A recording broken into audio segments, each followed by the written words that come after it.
이 시간에는 에베소서 1장 22절, 23절 말씀 읽었습니다. 오늘은 교회에 대하여 첫 번째 시간입니다. 우리가 일반적으로 교회라고 하면 사람들이 뭘 생각해요? 여러분은 뭘 생각합니까? 종탑이 있고, 그 다음에 잘 지어진 예쁜 성전, 건물을 생각하죠.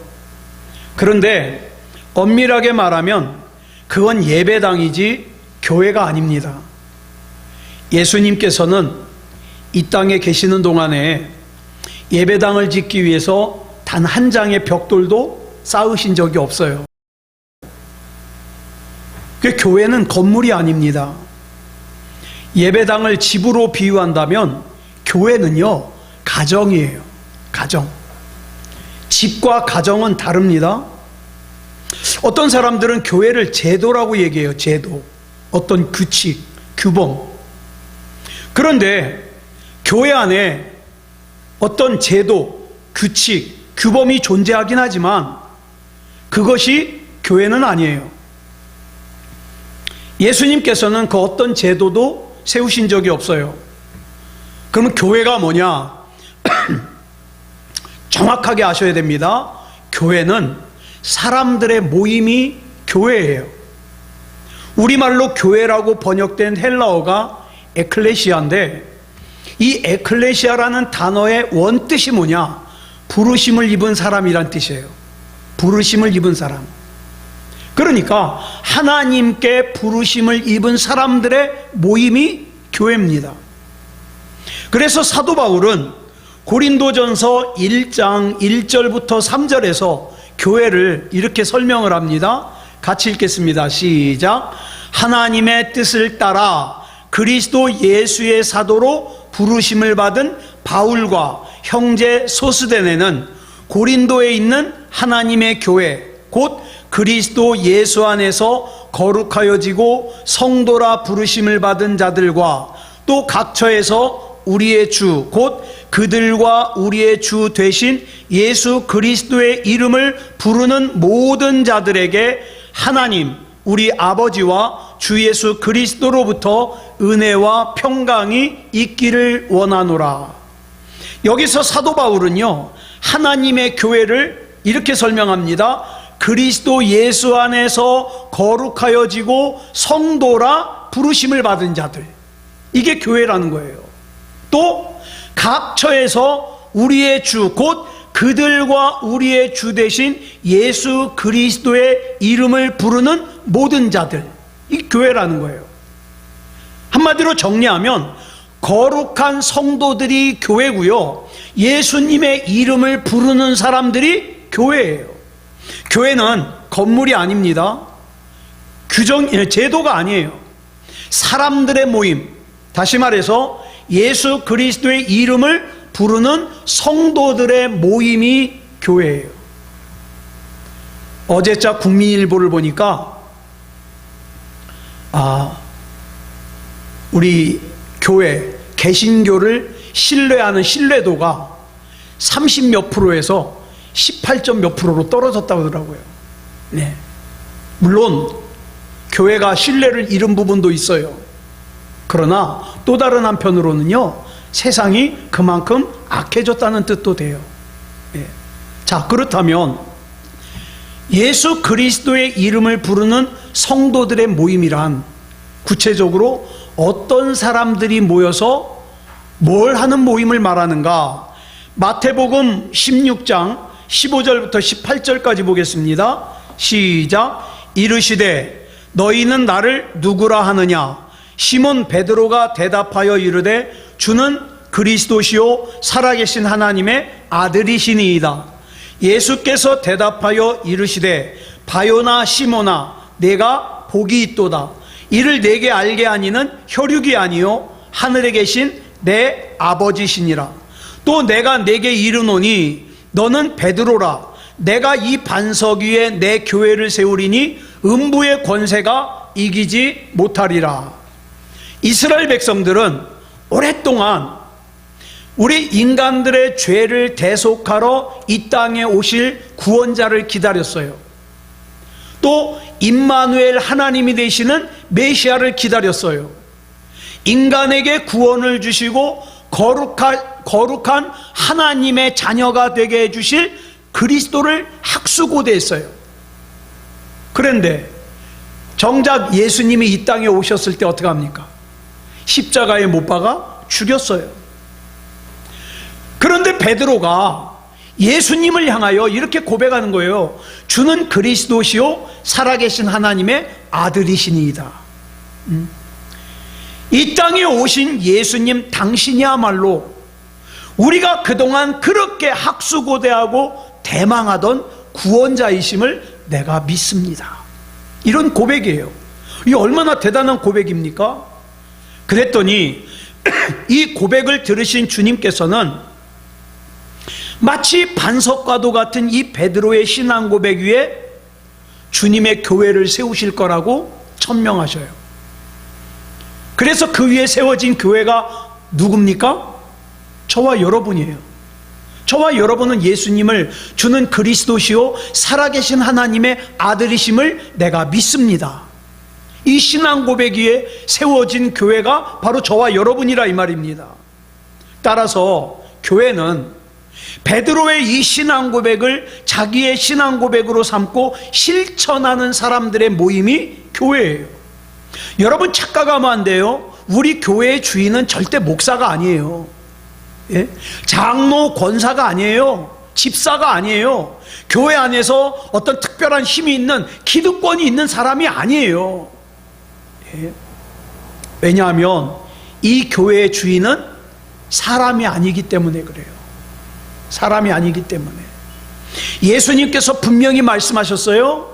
반석과도 같은 그 베드로의 신앙 고백 위에 내 교회를 세우겠다. 즉 주님의 교회를 세우시겠다고 말씀하셨잖아요.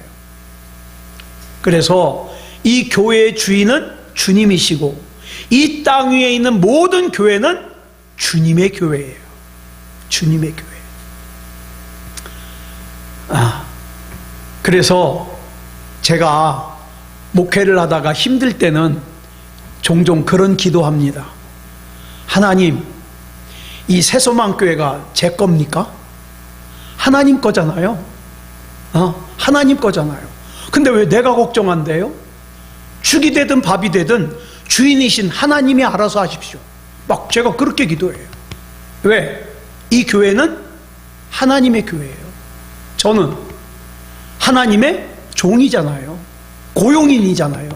일꾼이잖아요. 네. 그러므로 교회는 예수 그리스도를 주인으로 모시고 그 주님을 경배하며 그분의 뜻을 이 땅 위에 이루어가는 사람들의 모임이 교회다.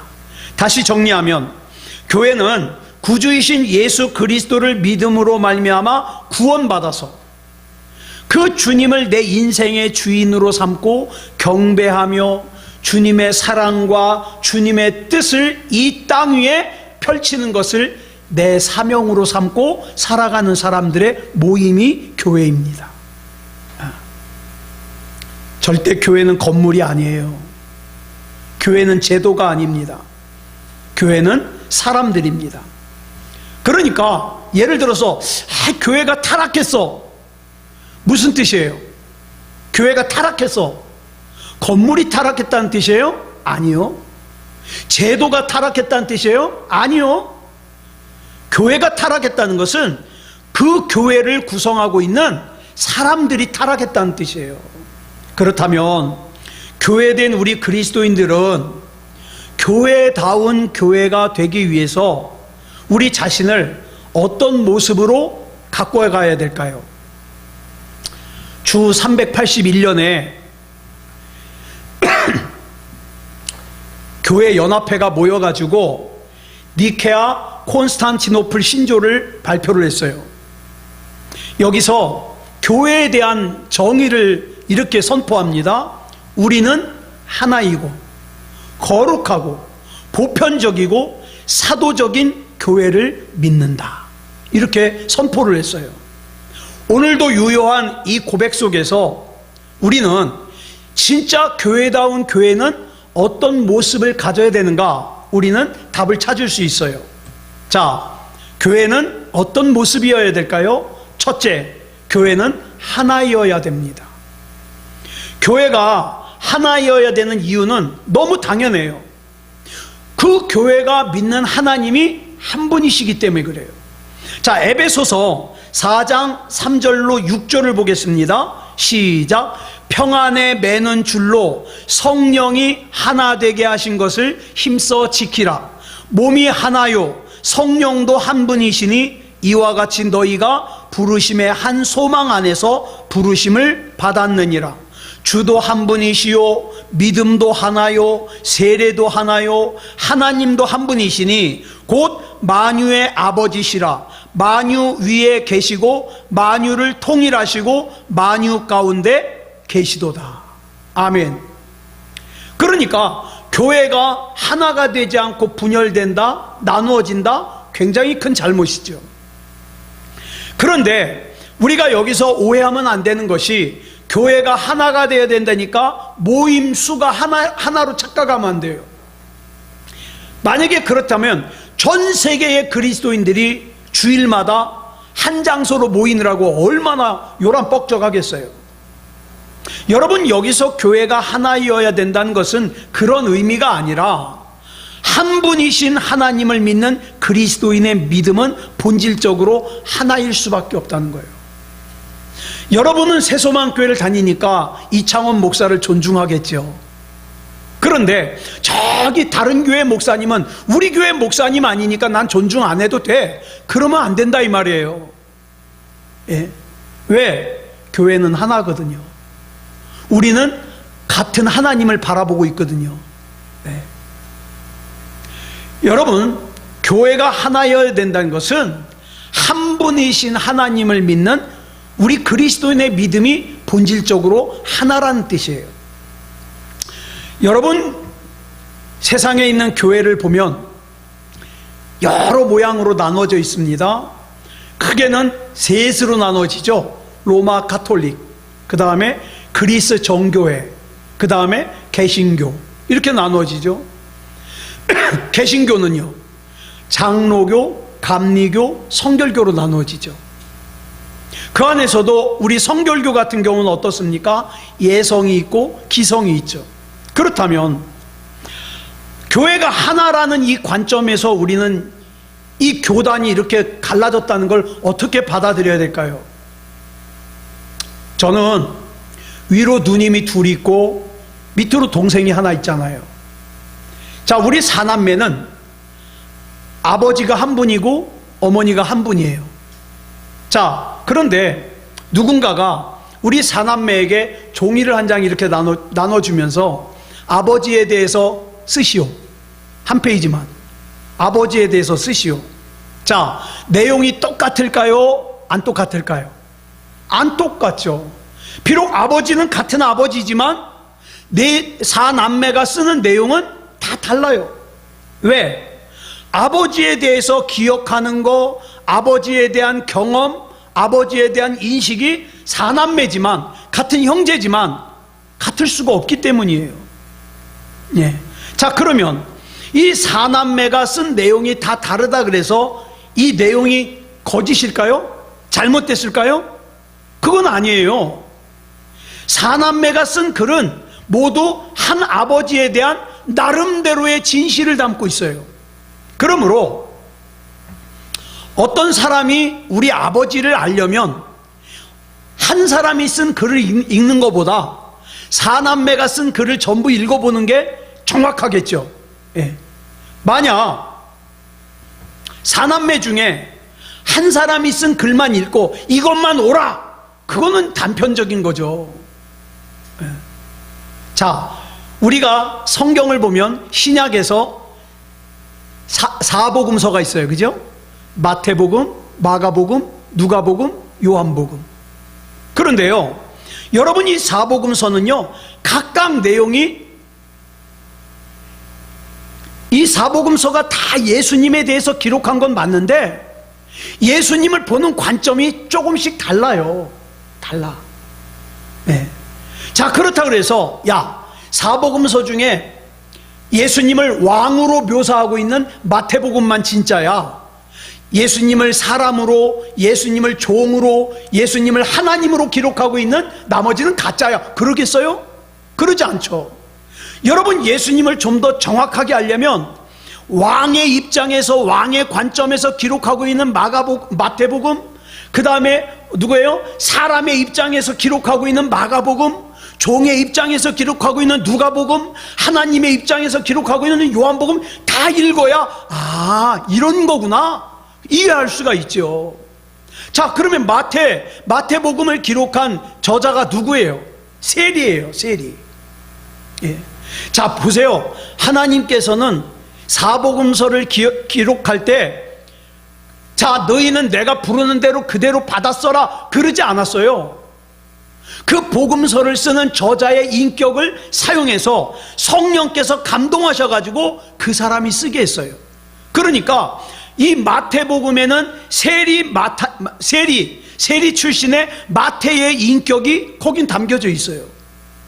또 마가복음은 마가라고 하는 청년의 인격이 담겨져 있어요. 예? 그 다음에 누가복음은, 누가는 의사잖아요. 과학적이고 분석적인 의사의 인격이 거기 담겨져 있어요. 또 요한은, 여러분, 요한복음은 굉장히 나중에 썼어요. 사도 요한이 굉장히 늙어서 썼잖아요. 그러니까 거기에는 요한이라고 하는 노인의 인격이 담겨져 있어요.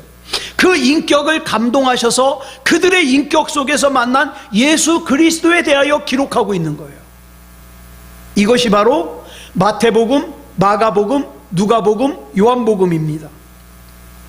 우리는 이처럼 서로 다른 인격을 지닌 네 사람에 의해 기록된 네 권의 복음서로 인해서 한 분이신 예수 그리스도를 보다 구체적으로, 또 보다 입체적으로, 보다 정확하게 이해할 수 있는 거예요.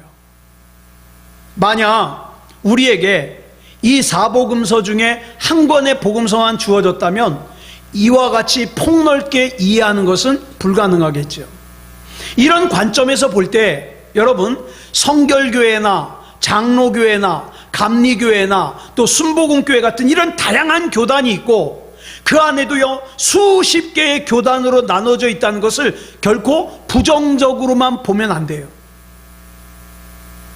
그런데 그렇다고 해서 이 교단이 나누어진 것을 또 긍정적으로만 볼 수도 없어요. 왜? 많은 경우에 자기 욕심 때문에 이 교단이 분열된 경우가 많기 때문이에요.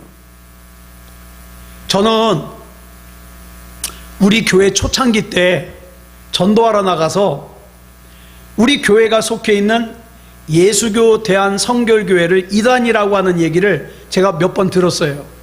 예? 전도지 가지고 딱 나가서 나눠주는데 예수교 대한성결교회가 뭐예요? 그때 어떤 아이가 오더니 우리 엄마가 그러는데 이단이라 그러던데요. 어떤 사람은 직접 와가지고 그런 얘기를 해요.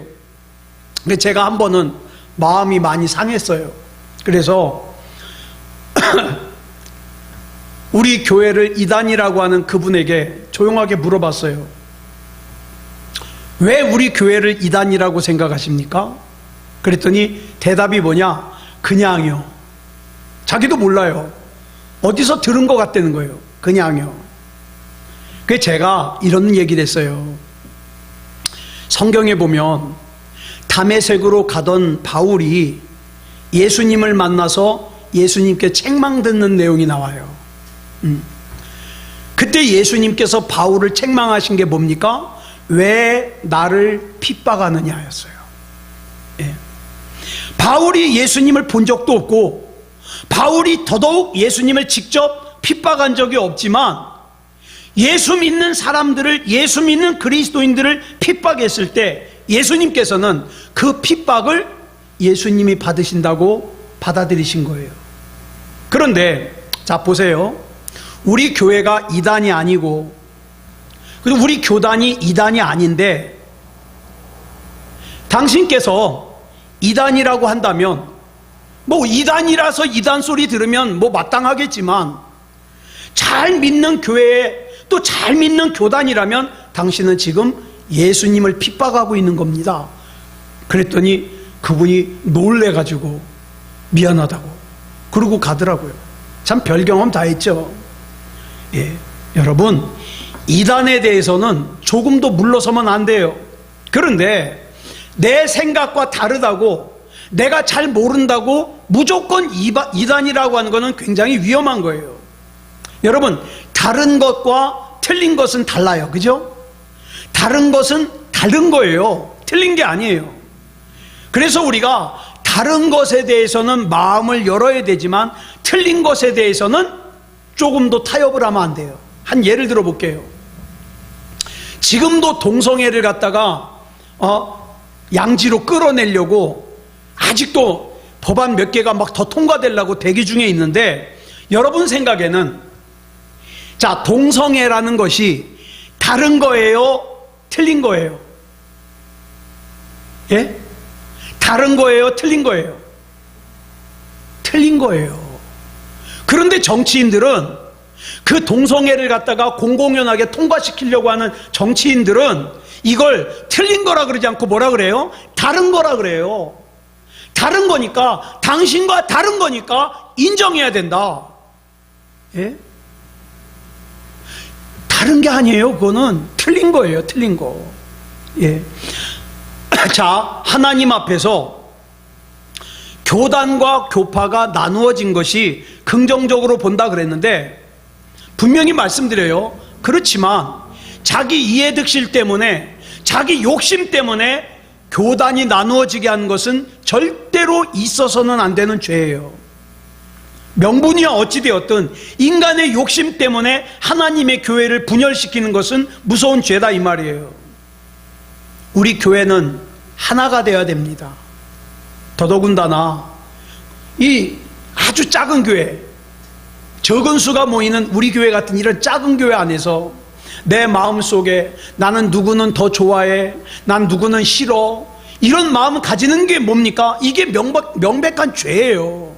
왜? 교회를 갈라지게 만드는 거잖아요. 여러분, 우리 교회는 하나가 돼야 돼요. 하나가 되는 것이 하나님의 뜻이에요. 하나가 되는 것이. 자, 그 다음 두 번째로, 교회는 어떤 모습이어야 되냐? 교회는 거룩해야 됩니다. 여러분, 우리가 서로가 서로를 부를 때 뭐라고 불러요? 성도라고 불러요.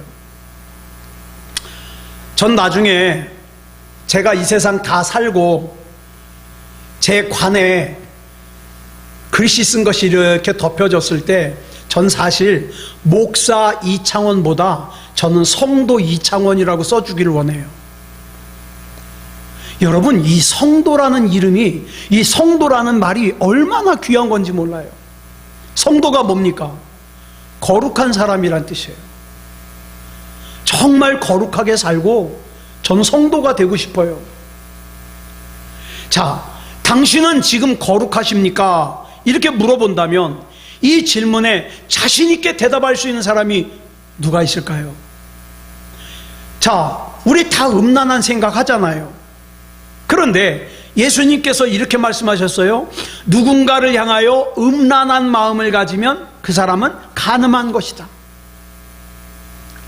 우리 누군가 미워하는 사람 있잖아요. 누군가를 미워하면 예수님이 말씀하시기를 그거는 살인이다, 이렇게 말씀하셨어요. 자, 그러면 우리가 지금 두 가지만 살펴봤는데도 저와 여러분 가운데서 이 간음과 살인에서 자유로운 사람은 거의 없어요. 그런데도 성도, 자기를 성도라고 불러요. 자, 어떻게 성도가 될 수 있을까요? 어떻게 거룩한 모임인 교회의 일원이 될 수 있을까요? 그 이유는 한 가지 때문이에요. 하나님께서 나를 거룩하다고 인정해 주시니까.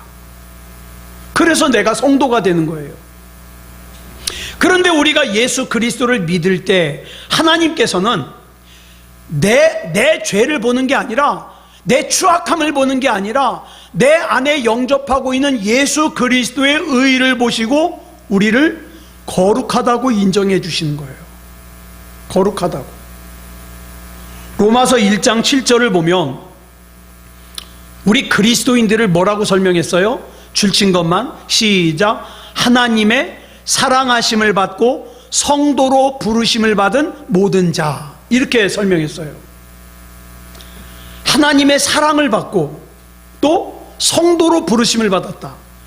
그렇기 때문에 내가 거룩해질 수 있는 것이고, 그런 저와 여러분이 모여있는 곳이 교회일 수 있는 거예요.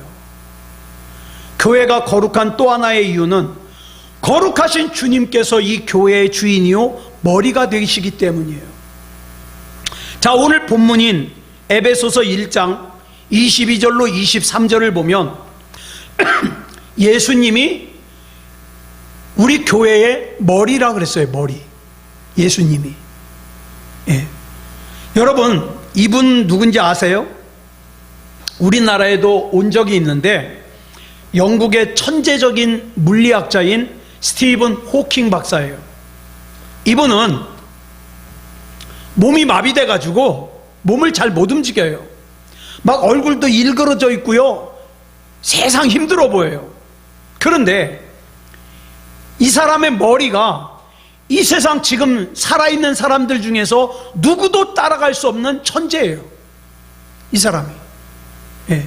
그러다 보니까 보세요, 몸은 마비돼 가지고 일그러져 있지만 이 사람의 머리가 천재이다 보니까 이 사람은 어딜 가든지 대접을 받아요. 대접을 받아요. 자, 제가 이걸 보면서 뭘 생각했냐, 이처럼 우리도 마찬가지예요. 우리는요, 많은 경우에 죄에 대하여, 욕심에 대하여, 탐욕에 대하여, 음란에 대하여 무너졌어요. 어쩔 때는 내가 내 자신을 봐도 참 추악해요. 아, 이러면서도 내가 성도라고 할 수 있는가? 이러면서도 내가 나를 목사라고 할 수 있는가? 참 자괴감이 들죠. 그렇지만 나는 그렇게 쓸모없는 인간이지만, 그러나 나의 주님이신 거룩하신 예수 그리스도께서 내 머리가 되시기 때문에 나는 거룩한 교회일 수가 있는 거예요. 예. 내 머리가 예수님이기 때문에 나까지도 대접을 받는 거죠. 그러나 하나님께서 우리를 성도라고 부르시고 또 주님께서 우리의 머리가 되심으로 보잘것없는 우리가 거룩하게 되었다는 것은 그냥 이제 거룩하게 되었으니까 나는 내 맘대로 아무렇게나 살아도 돼, 그 뜻이 아니죠. 예?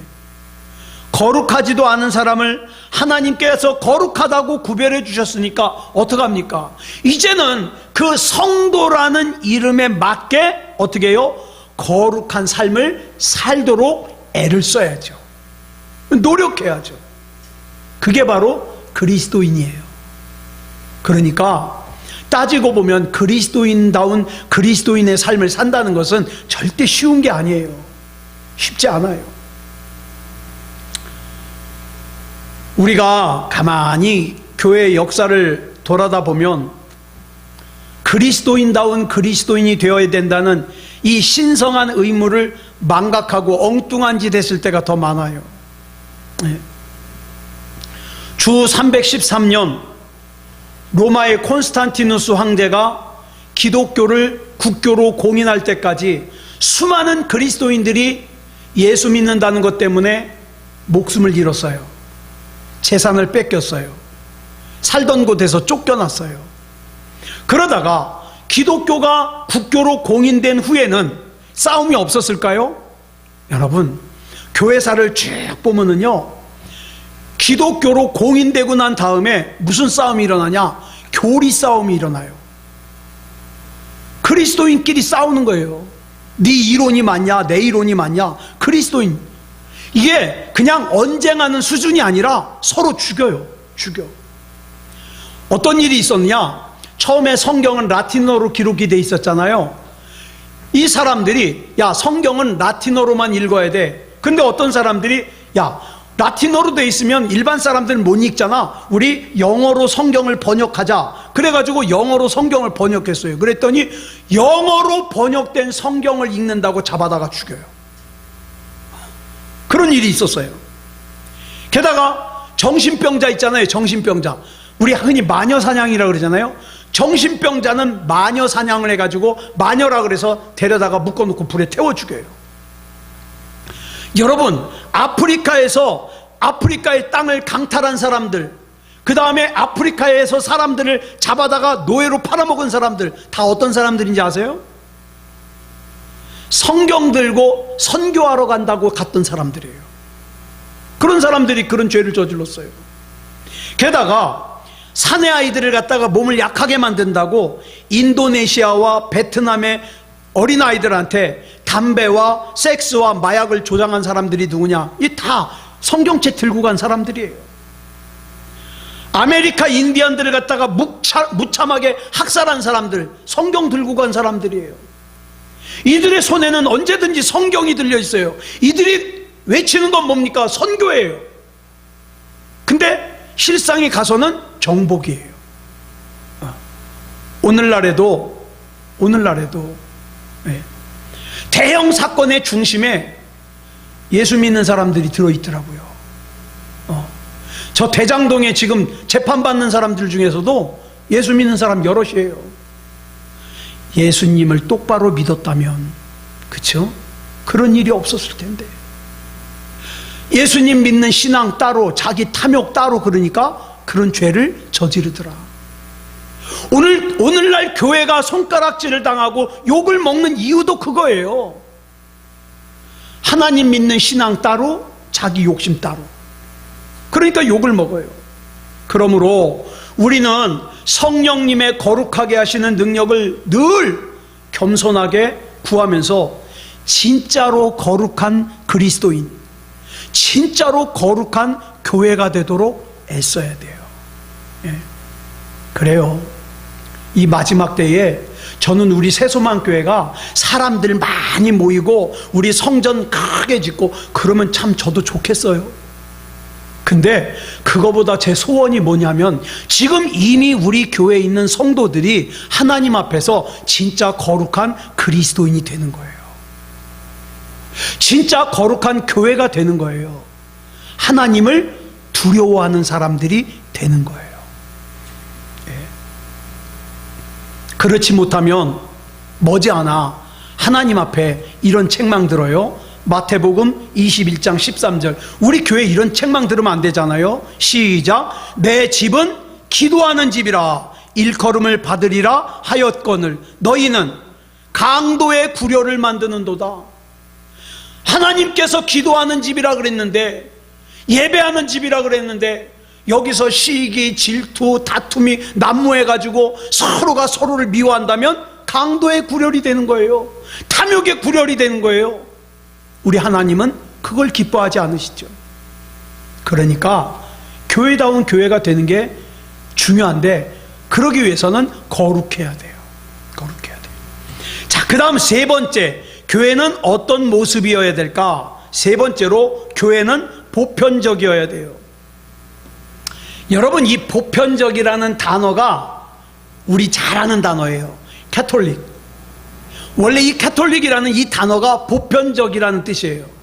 그런데 종교개혁 이후에 개신교가 구교와, 그러니까 이 캐톨릭과 구별하기 위해서 이 카톨릭이라는 말을 안 쓰고 뭘 쓰냐? 유니버셜 처치라는 걸 써요. 그러니까 유니버셜 처치, 카톨릭 같은 뜻이에요. 자, 교회가 보편적이어야 된다는 게 무슨 뜻일까? 교회 안에는 인종, 지역, 재산, 학력, 신분, 나이 이런 거 가지고 차별하면 안 된다는 뜻이에요. 여러분, 이 교회가 보편적이어야 된다는 이 이야기는요, 우리는 뭐 그다지 충격적이지 않은데 2000년 전에는요 대단한 일이었어요. 이 교회가 보편적이어야 된다는 게. 여러분, 우리 교회에, 우리나라의 초창기 교회가 들어왔을 때 우리 언제 한번 같이 그 보러 가야 되는데, 교회가 어떻게 생겼는지 아세요? 기역자예요. 교회가. 그래가지고 가운데 이 꼬부라진 부분에서 설교를 하면 이쪽에는 남자만 앉고 이쪽에는 여자만 앉고 그랬어요. 같이 못 앉았어요. 게다가 예전에 우리 조선시대만 해도 어떻게 해요? 종이 있었잖아요. 노예제도. 양반, 그 다음에 천민 있잖아요. 그러니까 이 보편적이라는 말은 쉬운데 실천하기는 굉장히 어려운 말이에요. 그런데 1900년대 초에 아주 감동적인 얘기가 있죠.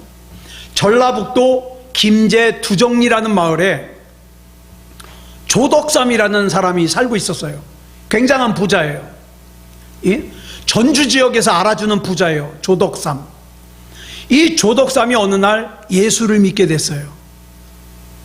그런데 이 조덕삼이 교회를 가려면 말을 타고 가는데, 말을 자기가 타고 가는 게 아니라 이 말고삐를 쥐고 가는 종이 있잖아요. 마부. 이 마부가 같이 교회를 가는데, 이 마부 종이 누구냐? 이자익이라는 머슴이에요. 그러니까 꼭 조덕삼이 교회를 가려면 누구도 가요? 이자익도 가요. 이 이자익이라는 사람은 경상남도 남해에서 태어났는데 일찍이 부모님이 돌아가시는 바람에 밥도 못 먹을 처지가 됐어요. 그러다가 어디서 들으니까 저 전라도의 곡창지대로 가면 거기 적어도 거기는 굶어 죽진 않는다더라. 그래서 무작정 김제로 왔어요. 걸어서. 그리고 마음씨 좋은 조덕삼을 만나서 그 집에 머슴이 된 거예요. 나 밥만 먹여주면 나 된다고. 그래서 밥만 먹여주고 그 집에 머슴이 됐어요. 그런데 이 이자익이라는 사람이 굉장히 총명해요. 게다가 성실해요. 그러니까 이 조덕삼이라는 주인의 사랑을 많이 받았어요. 얼마나 머리가 좋은가. 이 조덕삼의 아들이 조용호라는 사람인데, 이 조용호가 공부하는 천자문과 한글을 공부하는 소리를 어깨너머로 보고 한문과 그 다음에 한글을 깨우쳤어요. 이렇게 그 주인인 조덕삼과 그의 마부인 이자익이 이제 함께 교회를 다니기 시작해가지고 1902년에 교회를 나온 지가 같으니까 둘이 같이 세례를 받았어요. 1902년에 주인과 머슴이. 그리고 같이 집사 직분을 받았어요. 주인과 머슴이. 이 두 사람이 얼마나 열심히 신앙생활하는지 이 교회 이름이 금산교회인데 굉장히 부흥을 했어요. 그래서 이제 이 교회에 최초로 장로를 뽑아야 돼요. 투표를 해요. 선거를 해요. 자, 그랬는데 이 교회 성도들은 너나 나나 할 것 없이 이번 이 조덕삼 집사가 될 거야. 왜? 부자잖아. 그랬는데 투표 결과 전혀 엉뚱하게 이자익이 뽑혔어요. 왜 뽑혔냐? 둘 다 신앙생활은 참 잘하는데 딴 사람들은 다 조덕삼을 뽑을 것 같아. 그러니까 나 한 사람만 이자익을 뽑자. 다 그렇게 생각한 거예요. 그래가지고 나중에 투표 결과를 보니까 이자익이 많이 나와가지고 머슴이 먼저 장로가 됐어요. 사람들이 눈치를 보죠. 야, 저거 주인이 저거 기분 나빠서 저거 가만두겠냐고. 근데 이 조덕삼 집사가 불평 한마디 않고 이자익을 장로로서 머슴인데 깍듯하게 섬겼어요. 그러니까 교인들하고 지역 주민들 또 선교사들이요, 이 모습을 보면서 놀라는 거예요. 감동받는 거예요. 있을 수 없는 일이 일어나잖아요. 예. 그래가지고 그 이듬해에 또 장로를 뽑는데 조덕삼 집사도 장로가 됐어요. 근데 그때 그 교회를 담당하고 있는 선교사가 테이트라는 선교사인데, 조덕삼 장로를 불러가지고 장로님 가만히 지켜보니까 저 이자익이라는 장로님은 그냥 썩기는 아깝습니다. 나 저 양반을 신학을 공부를 시키고 싶은데 어떻습니까? 그랬더니 조덕삼 장로님이 예, 선교사님 그러죠. 그러면 제가 이자익 장로가 저 평양신학교에 가서 신학 공부를 하고 하는 학비, 그 다음에 생활에 들어가는 거 다 제가 되겠습니다. 그래가지고 이자익 장로가 신학교를 들어갔어요. 신학교.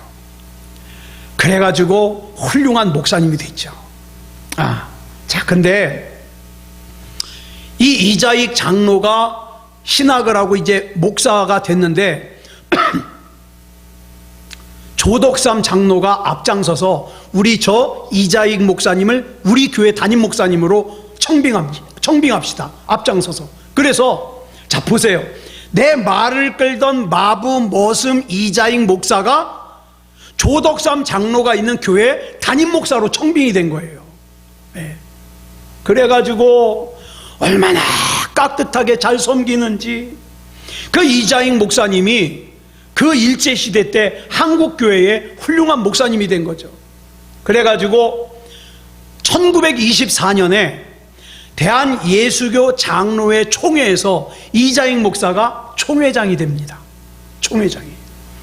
게다가 해방 이후에 교회가 막 어때요? 막 신사 참배하고 난 이후이기 때문에 너는 참배를 했네 안 했나 그러면서 막 교회가 막 사분오열되고 복잡하니까, 목사님, 이 어려울 때에 이 교회를 정리하고 다잡을 수 있는 것은 목사님밖에 없습니다.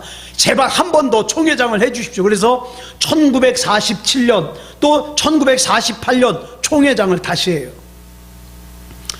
이토록 이자익 목사를 후원했던 조덕삼 장로의 아들 조영호 씨도 후에 아버지를 이어서 금산교회 장로가 되었고, 그 조영호 씨의 아들이 조세영이라는 분인데요, 이분은 서울 무학교회 장로님이 되었고 나중에 이분이 민주당 총재까지 해요. 자, 굉장한 신앙의 가정이 된 거죠. 자, 이게 뭐로부터 시작됐습니까? 인종, 지역, 재산, 학력, 신분, 나이를 따지지 않고 보편적이어야 된다는 교회의 가치를 지킨 거예요. 아유, 저 사람은 나보다 무식한 것 같아서 나 상대 못하겠어. 이미 나는 교회를 깨트리고 있는 거예요. 저 사람은 내 마음에 안 들어. 감히 하나님의 교회를 깨트리고 있는 거예요. 사랑하는 여러분, 우리는 절대 교회를 깨트리면 안 돼요. 이 교회의 머리는 예수님이에요. 그리고 저와 여러분은 이 교회를 이루는 몸입니다. 아무쪼록 우리 주님 앞에 설 때까지 하나님께서 나에게 맡겨주신 사명, 교회를 교회답게, 그 다음에 이 새소망교회라고 하는 예수님의 몸을 건강하게 잘 지키는 일에 저와 여러분이 귀하게 쓰임받기를 그리스도 예수님의 이름으로 축복합니다. 기도하겠습니다. 사랑의 아버지 하나님, 감사합니다. 하나님의 은혜 가운데 인도하여 주셔서 여기까지 왔습니다. 우리 주님의 몸된 새소망교회가 비록 적은 성도가 모이는 작은 교회지만 하나님께서 인정하시는 교회다운 교회이기 원합니다. 이 교회에는 머리 되시는 분이 예수 그리스도고, 우리는 이 교회의 지체로서 우리 맡겨진 사명을 잘하는 건강한 교회가 되기를 원합니다.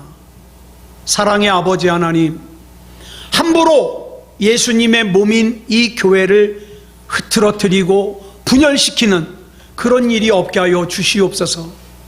사랑의 아버지 하나님, 이 교회에는 하나님의 말씀이 살아있고 찬양이 살아있고 기도가 살아있고 하나님께서 주목하여 보시는 그런 교회다운 교회이게 해 주시옵소서. 또 우리 성도들은 그리스도인다운 그리스도인이게 해 주시옵소서.